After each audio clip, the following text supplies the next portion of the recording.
उद्धव ठाकरेंचे आमदार बंडांच्या तयारीत. अत्यंत महत्त्वाच्या बैठकीला अनुपस्थित राहिलेले 4 आमदार कोण? युसुफ पठाण, प्रतिनिधी, मालेगाव, नाशिक. उद्धव ठाकरे यांच्या शिवसेनेतील 6 लोकसभा खासदारांनी नुकताच एकनाथ शिंदेंच्या शिवसेनेत प्रवेश केला आहे. उद्धव ठाकरे यांनी सोमवारी 22 जून म्हणजे ज्या दिवशी खासदारांनी शिंदे सेनेत प्रवेश केला त्याच दिवशी आमदारांची अत्यंत महत्त्वाची बैठक मुंबईत बोलावली होती. त्या बैठकीला 4 आमदार गैरहजर होते. त्यामुळे येत्या काळात खासदारांनंतर आता आमदार फुटतील की काय अशी शंका राजकीय वर्तुळात होती. आमदारांच्या अनुपस्थितीमुळे अनेकांच्या भुवया उंचावल्या होत्या. उद्धव ठाकरेंचे गैरहजर राहिलेले 4 आमदार कोण आहेत त्यांच्याबाबत सविस्तर जाणून घेऊयात. खासदारांनी साथ सोडल्यानंतर उद्धव ठाकरे यांनी आमदारांची अत्यंत महत्त्वाची बैठक बोलावली होती. मुंबईतील शिवसेनेच्या शिवालय या विधिमंडळ कार्यालयात बैठक पार पडली. बैठकीला 4 आमदार गैरहजर होते. बैठकीला गैरहजर राहण्यात असामान्य असे काही नव्हते असं अनुपस्थित आमदारांनी नंतर सांगितलं. तसेच बैठकीला का येता आलं नाही याची कारणं त्यांनी स्वतंत्रपणे पक्षाला कळवली आहेत. गैरहजर राहिलेले आमदार बंडखोर खासदारांच्या संपर्कात राहणार नाहीत याची दक्षता घ्या असे आदेश आमदारांना देण्यात आले आहेत. विधानसभेचे आमदार संजय पोतनीस, राहुल पाटील, संजय देरकर आणि विधान परिषदेचे आमदार सुनील शिंदे हे 4 आमदार ठाकरेंच्या बैठकीला अनुपस्थित होते. संजय पोतनीस. काही काम असल्यामुळे संजय पोतनीस हे उद्धव ठाकरेंनी बोलवलेल्या बैठकीला उपस्थित राहू शकले नाहीत. 2022 मध्ये शिवसेनेत फूट पडली तेव्हा उद्धव ठाकरेंसोबत राहणाऱ्या काही वरिष्ठ शिवसेना नेत्यांपैकी संजय पोतनीस वय वर्ष 70 हे एक आहेत.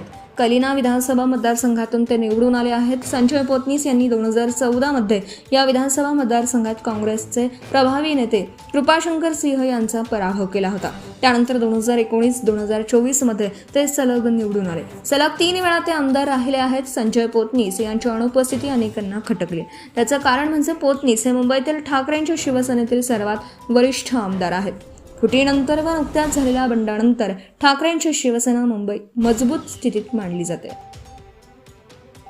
राहुल पाटील वय वर्ष 50 हे परभणी विधानसभा मतदारसंघाचे आमदार आहेत. उद्धव ठाकरेंच्या शिवसेनेतील परभणीचे खासदार बंडू उर्फ संजय जाधव यांनी नुकतेच पक्षांतर केला. बंडखोरी करत त्यांनी उपमुख्यमंत्री एकनाथ शिंदेंच्या शिवसेनेत प्रवेश केला आहे. त्यामुळे राहुल पाटील यांच्या अनुपस्थितीने अनेकांच्या भुवया उंचावल्या. राहुल पाटील 2014 पासून परभणी विधानसभा मतदारसंघातील आमदार आहेत.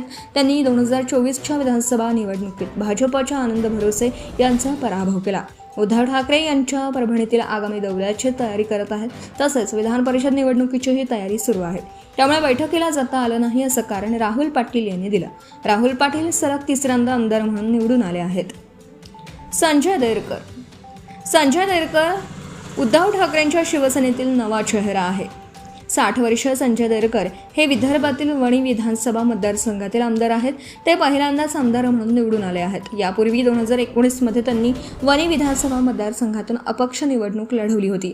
त्यात त्यांचा पराभव झाला होता. 2024च्या विधानसभा निवडणुकीत बोडकुरवार यांचा 15,000 मतांनी पराभव केला होता. सुनील शिंदे हे वरळी विधानसभा मतदारसंघातील माजी आमदार आहेत. 63 वर्षीय सुनील शिंदे हे उद्धव ठाकरेंच्या शिवसेनेचे मुंबईतील वरिष्ठ नेते आहेत. 2022 मध्ये शिवसेनेत फूट पडल्यानंतर सुनील शिंदे यांनी उद्धव ठाकरेंची साथ सोडली नव्हती. सुनील शिंदे हे सध्या विधान परिषदेतील आमदार आहेत. मुंबई लोकल अथॉरिटी मतदारसंघाचे ते आमदार आहेत. मतदारसंघात काही कार्यक्रम नियोजित होते त्यामुळे बैठकीला जाता आलं नाही असं कारण सुनील शिंदे यांनी दिलं आहे. Subscribe now and press the bell icon. Never miss an update.